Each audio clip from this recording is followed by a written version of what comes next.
Go find your basket of fruit and pick out an apple you think looks good.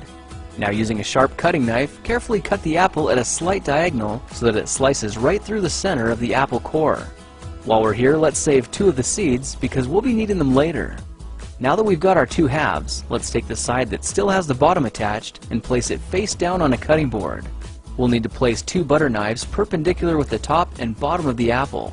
Now we can carefully cut down along one side of the apple core until the knife bottoms out on our makeshift spacers, then use the spacers as a guide to gently cut in from the side. When the 2 cuts meet, you'll have an apple wedge that pops right out.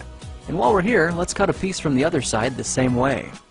Now our goal with these is to cut out 3 more L-shaped wedges about 1/4 inch thick. And this time, rather than cutting in sideways toward your fingers, try turning the piece over so you can cut downward and meet the first cut at the bottom. Now with a little wiggle, a new apple wedge should break free.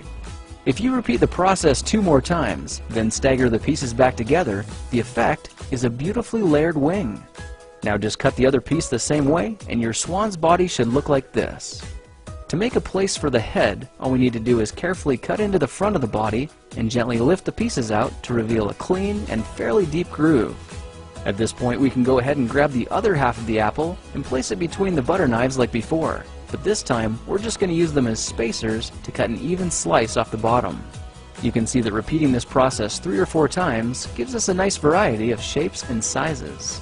Now look for a piece that resembles a heart that's been slightly flattened on top. All it takes to form the swan head is 3 strategic cuts with a knife. I made 1 angled cut to form the head, a horizontal cut to form the neck, and 1 slanted cut at the bottom for the base. Now you should be able to see how this is coming together. And to clean it up a bit, just use your knife to round off the sharp edges. All that's left now is to place the apple seeds where you think the eyes should go, then use the side of a butter knife to press them firmly into position. When both eyes look good, simply drop the neck into place, and you're done. You've just created a beautiful and decorative apple swan. I spritzed mine with a bit of lemon juice to help prevent it from turning brown, then put it on display to show off for our dinner guests later that night. If you try using different apples, you'll get a nice contrast of colors, and every bird will look a little bit different.